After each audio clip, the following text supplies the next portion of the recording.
ExamPrep.School. Missouri Bail Bonds Insurance Agent Exam Code 23. There are 6 practice exams in this series. This video covers Practice Exam 1. The first 20 questions are free. In this video, we will be covering the following major categories for Practice Exam 1. Bail bond procedures, definitions, fiduciary responsibilities, licensing requirements, powers and duties of the insurance director, rules of criminal procedure, unfair trade practices. Let's walk through the format. I'll read each question and its choices. Let's get started. Question 1. Which of the following is a typical required component on a standard bail bond form? A. Net worth of the indemnitor. B. Social security number of the principal. C. Penal sum of the bond. D. NAIC financial strength rating of the surety. A countdown circle appears in the top right. Once it completes, the answer is revealed. You can pause at any time if you'd like longer to think. If you'd like additional practice covering more topics, see the description for our book.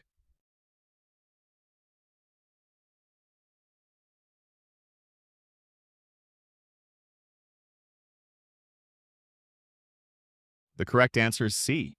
This option is correct because a bail bond form must state the penal sum, which is the total bond amount that guarantees the principal's appearance.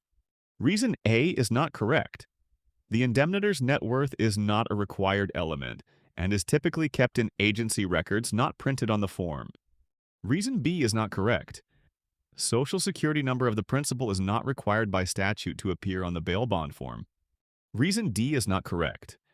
A NAIC rating of the surety is external financial information, not a mandatory form requirement. Question 2. Under which of the following conditions is a surety bail bond most likely used instead of a cash bond? A. When the defendant offers real property as security for the bond. B. When the court determines the defendant qualifies for release on own recognizance. C. When the defendant is unable to post the full cash bail required by the court. D. When the defendant has previously failed to appear and cash bond is revoked.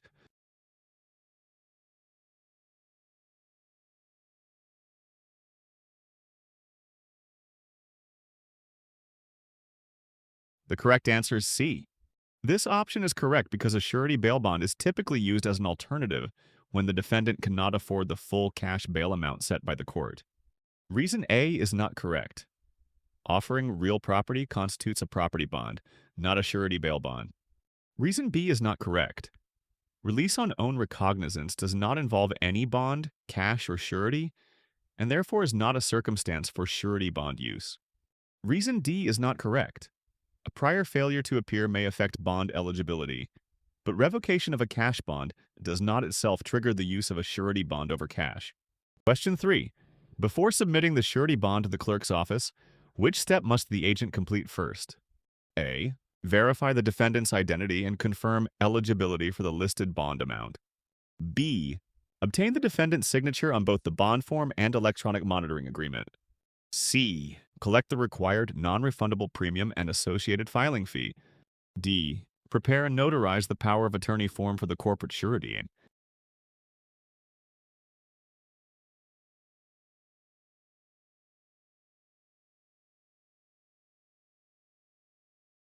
The correct answer is A. The correct answer is that the agent must first verify the defendant's identity and ensure the bond amount and any conditions match the court's bond schedule before filing the bond. Reason B is not correct. Obtaining signatures is essential but occurs after confirming eligibility and bond terms. Reason C is not correct. Collecting premiums and fees is required but follows verification of the bond amount and conditions. Reason D is not correct. Notarizing a power of attorney is necessary only if a corporate surety uses representation, which is secondary to initial bond verification. Question 4. Upon arriving at the county jail to secure a defendant's release, which document must the agent present? A. A certified copy of the lien on the pledged real property used as collateral. B. The fully executed bail bond, signed by both the principal and the surety. C. A notarized power of attorney authorizing the agent to act for the corporate surety. D. A paid receipt showing the non-refundable premium and court filing fee.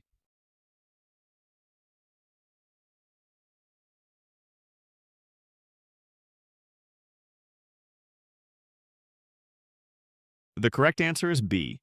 The correct answer is that the agent must present the fully executed bail bond with signatures of the principal and surety to facilitate the defendant's release. Reason A is not correct. A certified lien copy may support collateral but is not required at the jail for release. Reason C is not correct. A power of attorney may authorize representation but does not substitute for the signed bond itself. Reason D is not correct. A receipt of payment is administrative but does not replace the actual bond documents needed for release. Question 5. In the context of bail bonds, which of the following most accurately defines bond forfeiture? A. The automatic return of pledged collateral once the bond term expires. B. A court's formal declaration that the bond amount is forfeited due to breach by the principal. C. The process by which a surety transfers responsibility for a bond to another surety. D. A judicial order exonerating the defendant and terminating the bond obligations.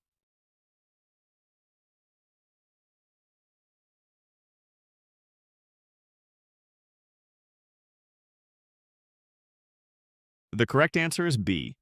The correct answer is a court's formal declaration that the bond amount is forfeited when the principal breaches bail conditions, which defines bond forfeiture.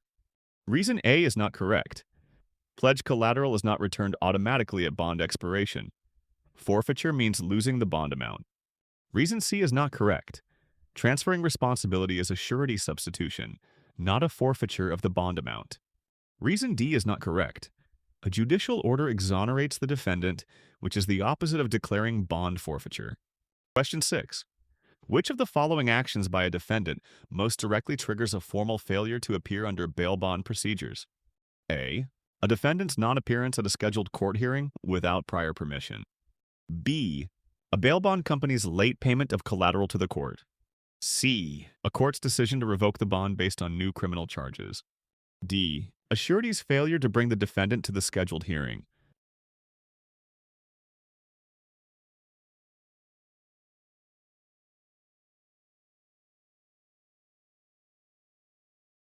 The correct answer is A. The correct answer is a defendant's absence without court approval, as failure to appear is formally triggered by the defendant not showing up at the scheduled hearing. Reason B is not correct. Late collateral payment by the bond company does not trigger a failure to appear notice. Reason C is not correct. Revoking a bond for new charges is a separate process and not considered a failure to appear. Reason D is not correct. The surety's obligation is separate. Failure to bring the defendant is a surety breach, but not the defendant's failure to appear. Question 7.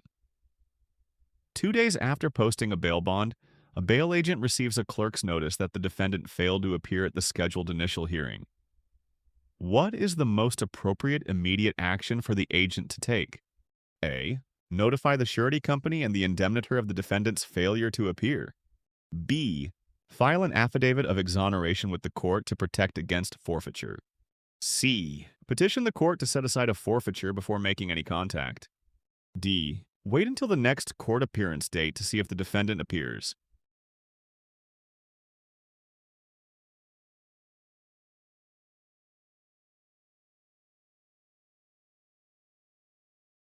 The correct answer is A. The correct answer is to promptly notify the surety and indemnitor so they can take immediate steps to secure the defendant and avoid forfeiture. Reason B is not correct. Filing for exoneration is premature because forfeiture has not yet been declared or resolved. Reason C is not correct. A forfeiture cannot be set aside before bond forfeiture is declared and the surety is given notice. Reason D is not correct. Waiting risks forfeiture penalties and fails to meet the agent's duty to respond immediately. Question 8. After the court declares a forfeiture on a bail bond due to a defendant's non-appearance, which deadline must the bail agent meet to avoid default judgment? A. Deposit the full bond amount with the court within 60 days of the forfeiture declaration. B. Request issuance of a new summons for the defendant within 30 days. C. File an application to vacate the forfeiture within 10 days of its declaration.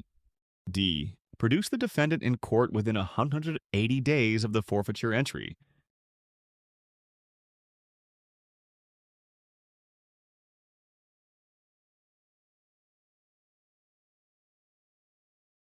The correct answer is D. The correct answer is the requirement to produce the defendant within 180 days of the forfeiture entry to prevent the bond from becoming final and payable. Reason A is not correct. There is no 60-day deadline for depositing the full bond amount under this statute. Reason B is not correct. Requesting a new summons within 30 days is not a statutory requirement to avoid default judgment. Reason C is not correct. Filing to vacate forfeiture within 10 days is not a recognized deadline without producing the defendant. Question 9. In the context of a bail bond relationship, what does the term surrender most accurately mean? A. The defendant voluntarily turning themselves into authorities. B. A bail bond agent returning the defendant to lawful custody. C. A court exonerating the bond after compliance. D. The agent transferring bond collateral back to the indemnitor.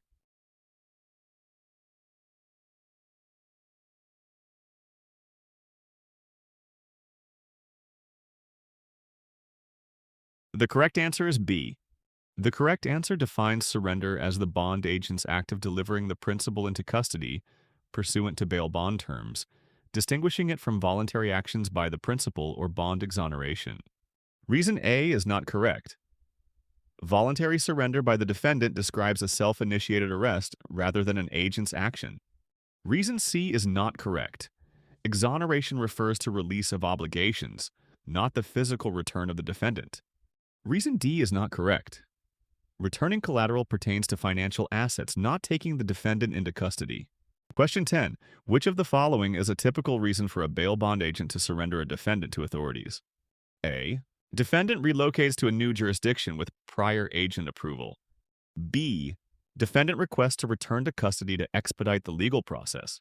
C. Repeated failure to appear for scheduled court hearings. D. Principal offers to pay additional fees to extend the bond term.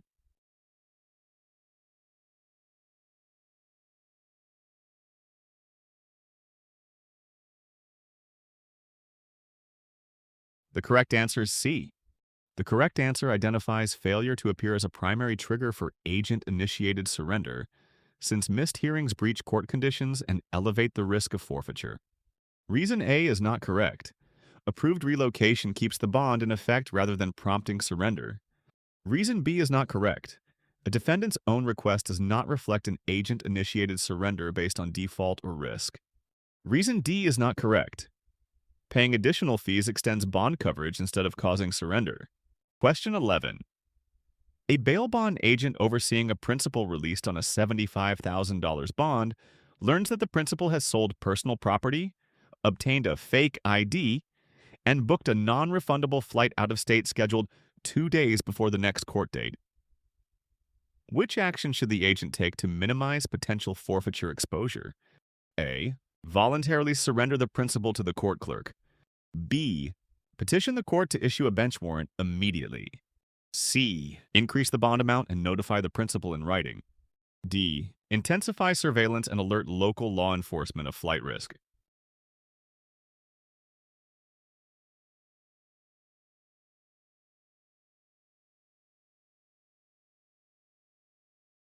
The correct answer is A. The correct answer is to voluntarily surrender the principal because returning custody promptly demonstrates compliance and mitigates forfeiture risk under bail bond procedures.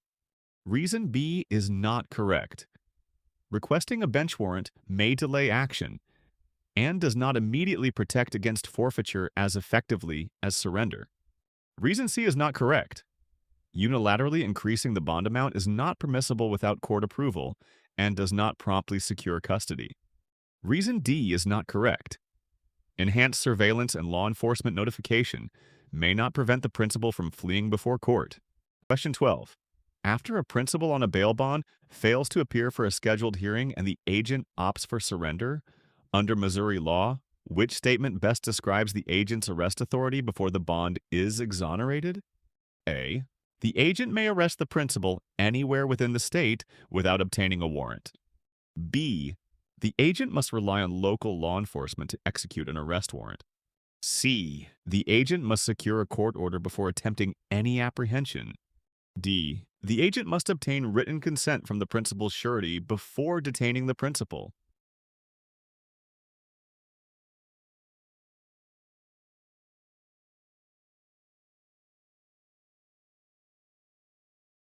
The correct answer is A. The correct answer is that the agent may arrest the principal anywhere in the state without a warrant, reflecting statutory arrest powers granted to bail agents to prevent absconding before exoneration. Reason B is not correct. Relying solely on the local law enforcement is incorrect, as the agent has independent arrest powers. Reason C is not correct. No court order is required for an agent's statutory arrest of a principal who has absconded. Reason D is not correct. Consent from the surety is not a prerequisite for exercising arrest authority under the statute. Question 13. Which of the following most accurately describes the term bail bond agent as defined by Missouri licensing statutes? A. An unlicensed representative of a surety company who solicits bail bonds under the supervision of a licensed agent. B. An attorney retained to represent a surety in judicial bail proceedings. C. A person engaged solely in apprehending and returning fugitives for bail bond companies. D. An individual appointed by an insurer and authorized by the Missouri Director of Insurance to solicit, negotiate, and execute bail bonds on the insurer's behalf.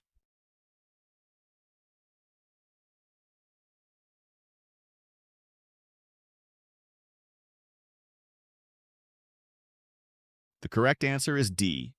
The term refers to a licensee authorized by the director to act for an insurer in soliciting, negotiating, and executing bail bonds. Reason A is not correct. This description omits the requirement of direct appointment and authorization by the Missouri Director of Insurance. Reason B is not correct. An attorney representing a surety is not the statutory definition of a bail bond agent. Reason C is not correct. This describes a fugitive recovery role, not the statutory bail bond agent function. Question 14. Which of the following distinguishes a surety bail agent from a property bail bondsman under Missouri licensing regulations? A. Surety bail agents may pledge real property as sole collateral for bonds, whereas property bail bondsmen rely entirely on an insurer's guarantee. B. Surety bail agents operate under public defender oversight, whereas property bail bondsmen function under a private corporate umbrella. C. Surety bail agents must post cash deposits with the court, while property bail bondsmen underwrite bonds through licensed insurers. D. Surety bail agents execute bonds backed by an authorized corporate surety under state law, while property bail bondsmen use personally owned real estate as primary security.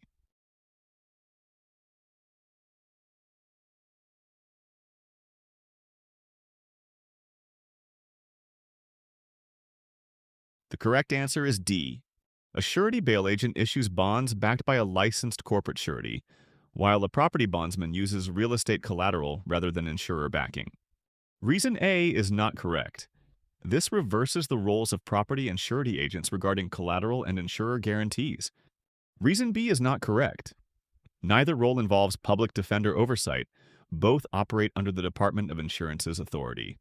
Reason C is not correct. Missouri law does not require cash deposits for surety agents or insurer underwriting by property bondsmen. Question 15. A suspect's family contacts a licensed general bail agent to post bail for their relative. In executing the bond, which of the following actions is the agent statutorily required to perform? A. Develop proprietary collateral guidelines beyond state requirements. B. Deliver the executed bail bond to the appropriate court clerk. C. Establish and approve premium rates for the bail bond. D. Maintain a separate surety underwriting fund.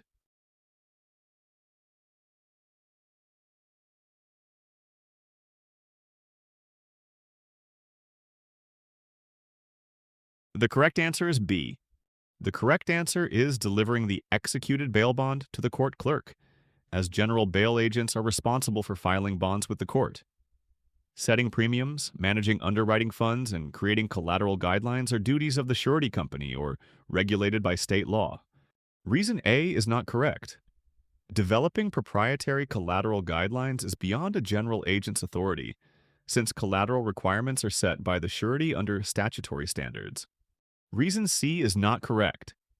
Premium rate schedules are determined by the surety company and regulated by the state, not by individual agents. Reason D is not correct. Maintaining underwriting funds is a corporate surety function and not within a general bail agent's statutory duties. Question 16. Before an initial bail bond agent applicant in Missouri may sit for the licensing examination, the applicant must A. Submit a completed criminal background waiver form. B. Obtain a certificate for 12 hours of continuing education. C. Provide proof of sponsorship by a licensed surety insurer. D. Fulfill 5 years of prior work as a surety underwriter.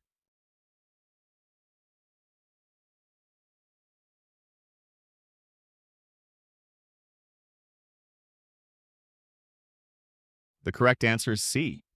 The correct answer is proof of sponsorship by a licensed surety insurer, which is required before scheduling the exam. Reason A is not correct. A criminal background waiver form is not a prerequisite for exam eligibility. Reason B is not correct. Continuing education certificates are required for renewal, not initial exam eligibility. Reason D is not correct. Prior work experience as a surety underwriter is not mandated for exam eligibility. Question 17. Which of the following eligibility requirements must an initial bail bond agent applicant in Missouri satisfy? A. Reside in the state for at least 1 year. B. Hold a bachelor's degree in business or law. C. Be at least 18 years of age. D. Have 2 years' experience as a bail recovery agent.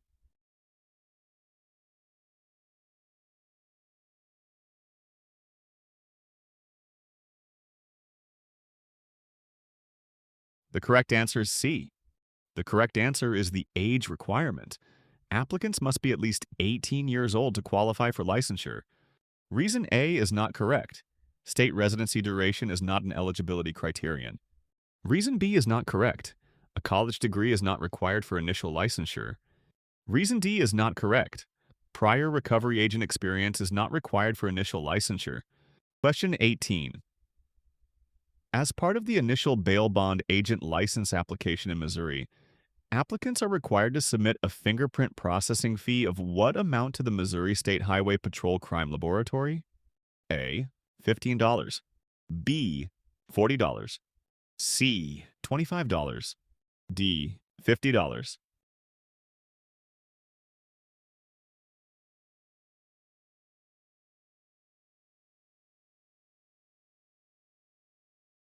The correct answer is C. The correct answer is $25, which is the statutory fingerprint processing fee payable to the Missouri State Highway Patrol.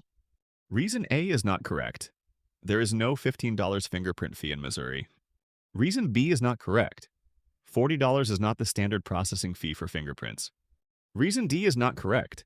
$50 exceeds the required processing fee amount. Question 19. A bail bond agent candidate submits an application to the State Insurance Division, but omits proof of net worth and fails to complete the background authorization form. Under state regulations, how is the division most likely to handle this incomplete application? A. Deny the application due to the missing required information. B. Proceed with review of the submitted materials and schedule the licensing examination. C. Send a deficiency notice and allow a 30-day period to submit the missing documents. D. Issue a provisional license valid until all required documents are provided.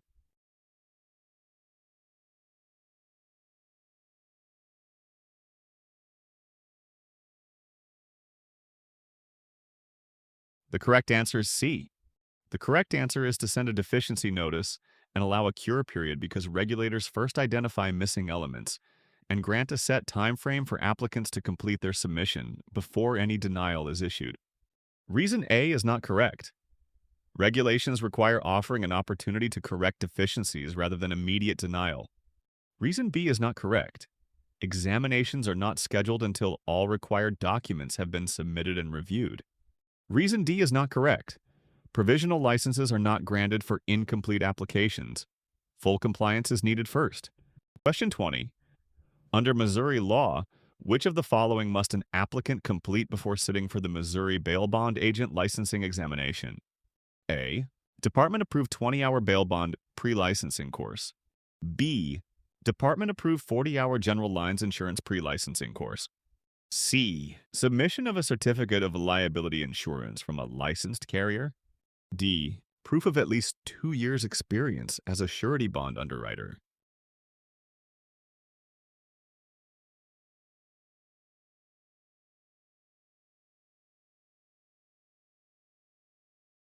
The correct answer is A.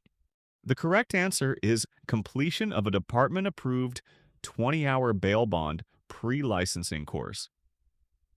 Missouri law requires applicants to finish this specific course before they are eligible to sit for the bail bond agent exam. Reason B is not correct. A 40-hour general lines course is not the statutorily required pre-licensing course for bail bond agents. Reason C is not correct. Proof of liability insurance is not an exam prerequisite. It relates to post-licensure obligations. Reason D is not correct. Prior underwriter experience is not required to qualify for the licensing examination. Enjoyed this practice test? Tap like, hit subscribe, and share it with a classmate. Got a question we should tweak? Comment below, we read them all. Find full practice exam books in the description or at ExamPrep.School.